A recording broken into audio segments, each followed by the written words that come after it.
পৃথিবীটা খুব স্বার্থপর। এখানে তোমার জন্য ইমোশন দেখানোর সময় কারো নেই। তুমি যদি ভাবো তোমার কষ্ট কেউ ভাগ করে নেবে, তোমার আবেগ, তোমার চোখের পানি দেখে কারো মন গলে যাবে, তাহলে তুমি বোকা। নিজেকে যদি তুমি কারো করুণায় বাঁচিয়ে রাখো, তাহলে দিনে দিনে তুমি শেষ হয়ে যাবে।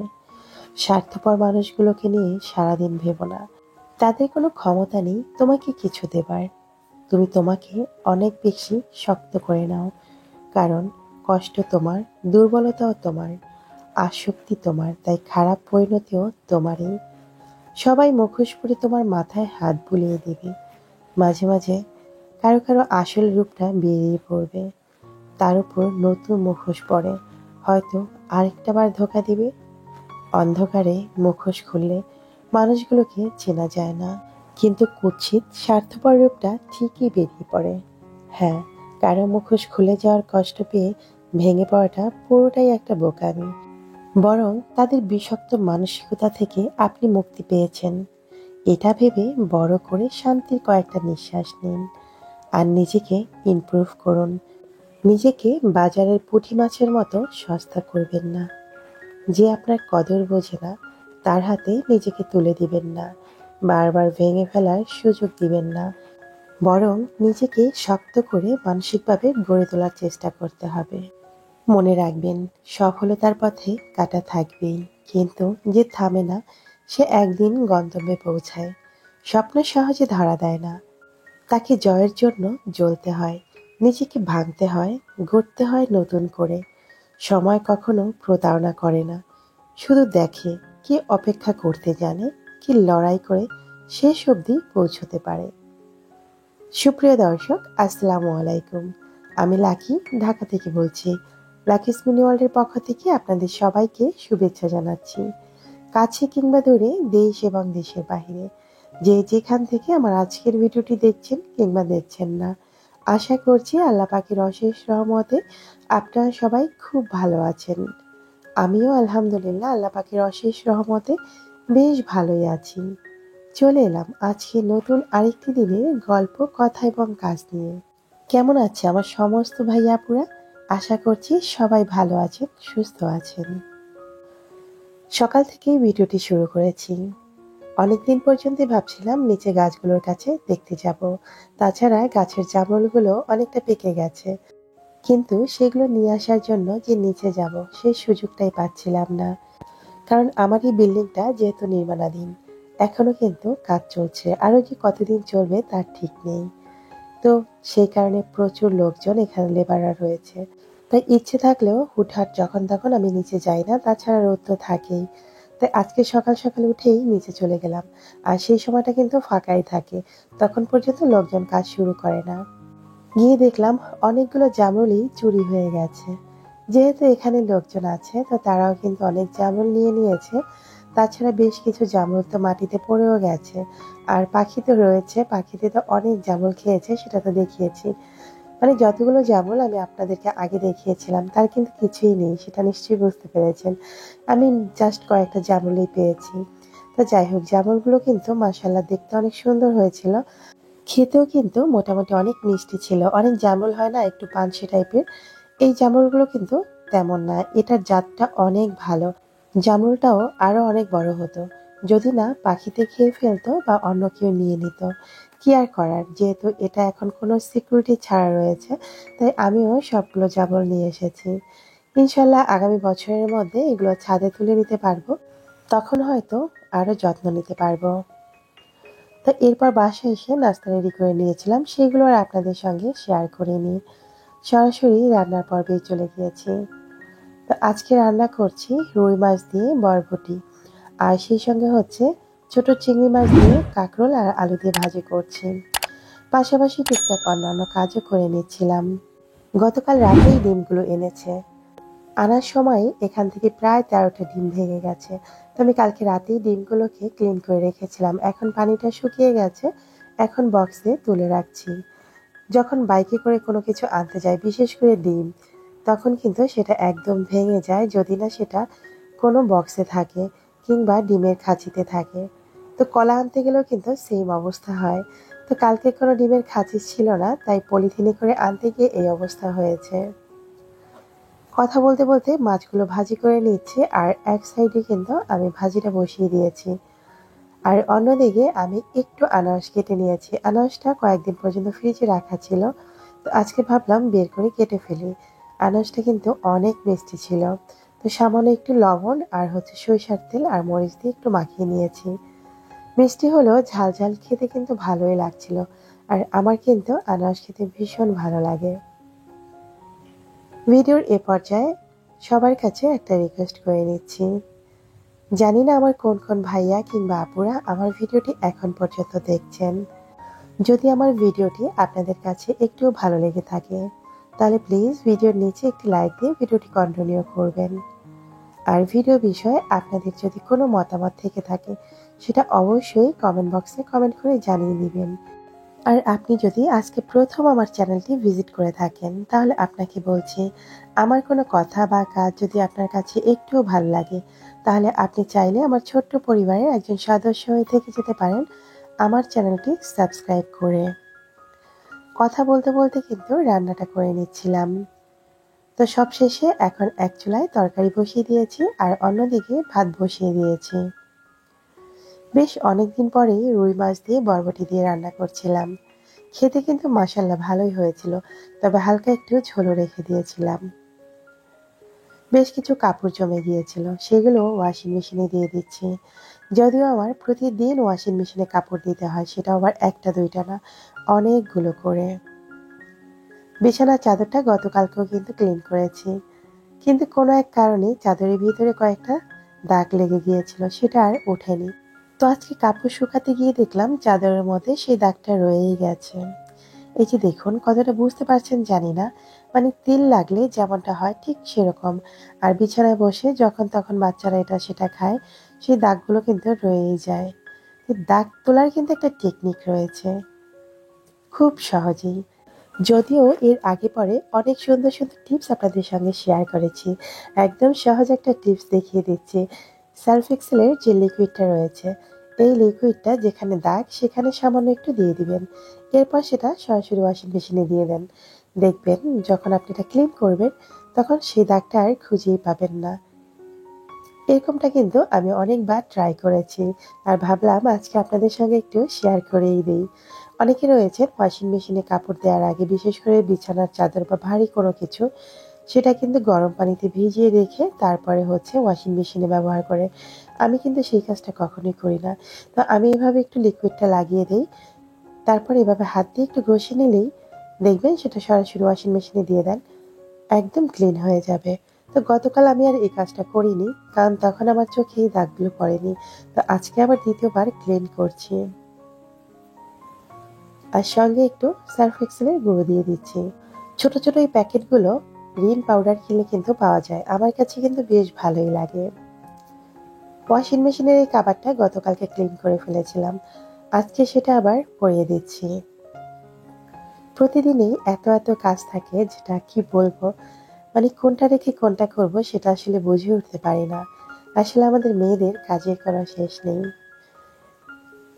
আমার গত পর্বে এবং তার আগে বেশ কিছু রিকোয়েস্টেড কমেন্ট ছিল, সেগুলো আজকে আপনাদের সঙ্গে শেয়ার করে দিব। সবসময় ইচ্ছে করে রিকোয়েস্টের ভিডিওগুলো সঙ্গে সঙ্গে দিয়ে দেওয়ার জন্য, কিন্তু সময় স্বল্পতার জন্য বা ব্যস্ত থাকার জন্য হয়ে ওঠে না। তো আমি রান্না বাড়া শেষ করে এক এক করে ওয়াশিং মেশিনে কাপড়গুলো দিয়ে দিলাম। এরপর ড্রয়িং রুমটা একটু গুছিয়ে নিচ্ছি। গতকালকে টি টেবিলের কাভারটাও পরিষ্কার করে নিয়েছি। অন্য একটা কাভার দেওয়া ছিল, কিন্তু সেই কাভারটা এখানে ঠিক মানাচ্ছিল না, তাই আগের কাভারটাই আবার একটু দিয়ে দিচ্ছি। তো তার আগে টেবিলটা একটু ক্লিন করে নিচ্ছি। আর এখন আমার বেশ কিছু প্রিয় আপুদের কমেন্টের উত্তর দিয়ে নিচ্ছি।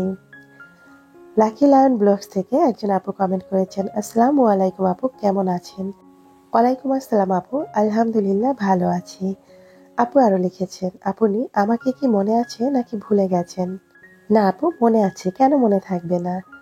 আপনাদের মতো এত মিষ্টি মিষ্টি আপুদের কি কখনো ভোলা যায়? ধন্যবাদ আপু এত সুন্দর করে কমেন্ট করার জন্য। নাসরিন ব্লগ আইডি থেকে একজন আপু লিখেছেন, চারপাশে এত খালি, এটা কি আফতাবনগর? জি না আপু, এটা আফতাবনগর নয়, এটা মিরপুর ডিওসিসের কাছে বিএস বিল্ডার্স এলাকা নামেই সবাই চেনে। হ্যাঁ, চারপাশটা এখনো খালি, তবে খুব শীঘ্রই এটা ফিল আপ হয়ে যাবে। আমার বাসার একটা পাশেই শুধু এরকম ফাঁকা জায়গা, আর ৩টা সাইড কিন্তু সম্পূর্ণ ফিল আপ হয়ে গেছে। কোনো একটা সময় আপনাদেরকে সুযোগ করে সবকিছু দেখিয়ে দিব ইনশাল্লাহ। আমার গত ২ পর্বের ভিডিওতে একজন ভাইয়া না আপু জানি না কমেন্ট করে আমার এই ফুল গাছটার কথাই জানতে চেয়েছিল। প্রথমে আমি ভেবেছিলাম কামিনী ফুলের কথা জানতে চেয়েছে, তো সেই অনুযায়ী আমি কিন্তু তাকে উত্তরটাও দিয়েছিলাম। কিন্তু পরবর্তীতে তিনি কমেন্ট করে আবার জানিয়েছেন তিনি আমার এই ড্রয়িং রুমের গাছটার কথা বলেছেন। তো আপনার উদ্দেশ্যেই আজকের এই প্রশ্নের উত্তরটি দিয়ে দিচ্ছি।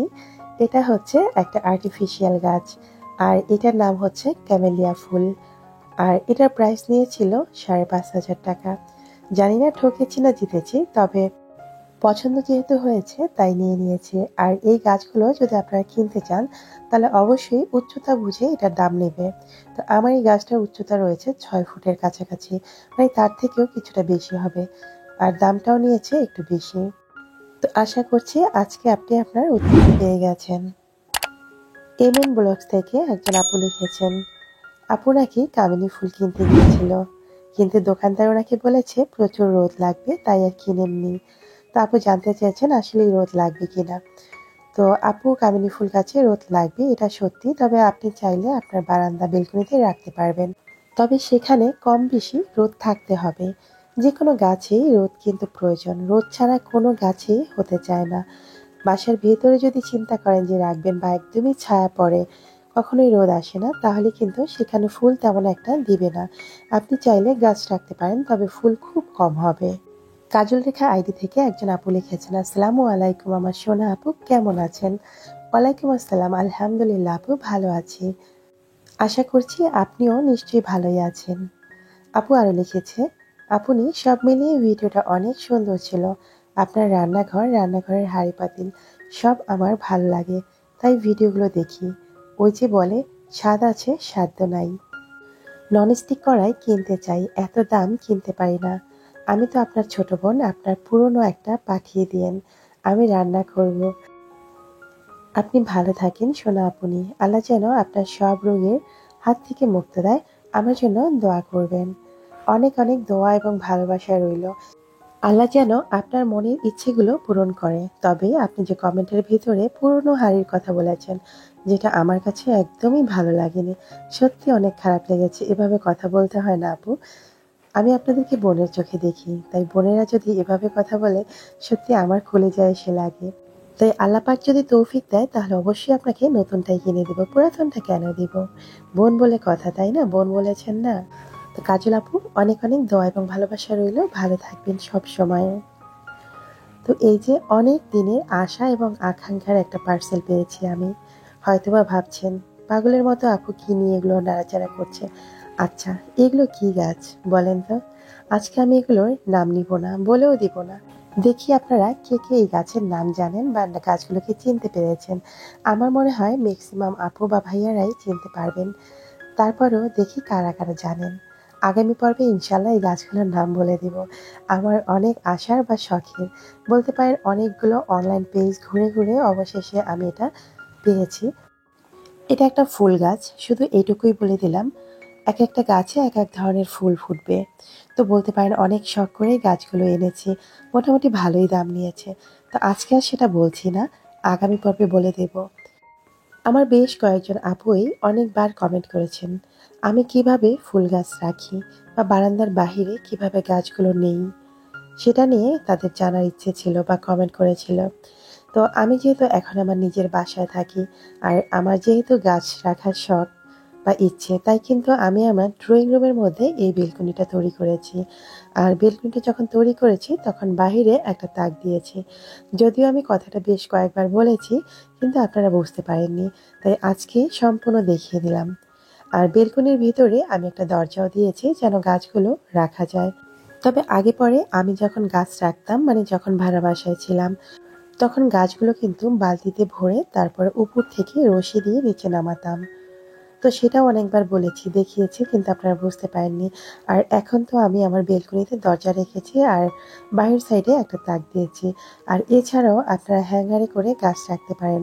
সেটা কিভাবে রাখবেন সেটা আমি একটু পরে দেখিয়ে দিচ্ছি। এমডি ইদ্রিস আইডি থেকে একজন আপু না ভাইয়া কমেন্ট করেছে জানি না। তিনি লিখেছেন, আচ্ছা আপু, আপনি রসুন, আদা আর কোনো মশলা দেননি কেন?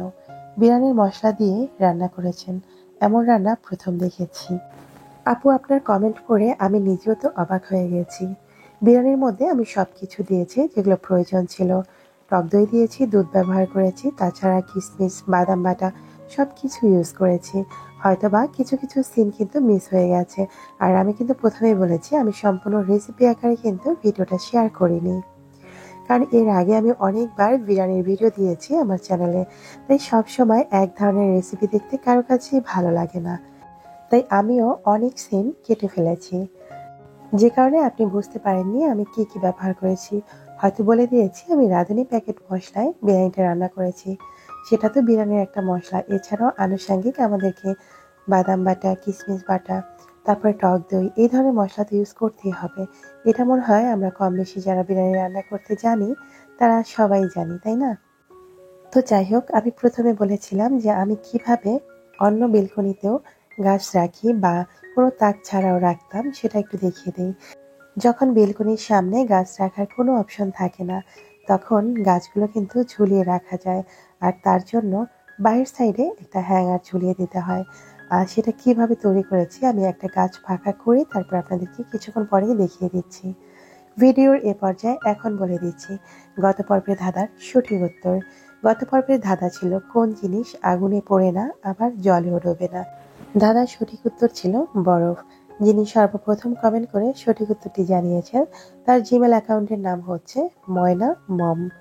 তো আপু, আপনাকে অসংখ্য ধন্যবাদ, আপনি সর্বপ্রথম কমেন্ট করে সঠিক উত্তরটি জানিয়েছেন। এরপর বলে দিচ্ছি আজকের পর্বের ধাঁধা। আজকের ধাঁধা হচ্ছে, জন্ম দিয়ে বাবা নাই, জন্মের পর মা নাই, এখানে কার কথা বলা হয়েছে? আশা করি আমার বুদ্ধিমান ভিউয়ার্সরা খুব দ্রুতই কমেন্ট বক্সে সঠিক উত্তরটি জানিয়ে দেবেন। তো এই যে দেখুন আমি কিভাবে আমার বেলকনিতে হ্যাঙ্গারগুলো ঝুলিয়ে রাখি সেটা একটু দেখিয়ে দিচ্ছি। এই যে বাইরের সাইডে আমি এভাবে হ্যাঙ্গার দিয়ে দিই।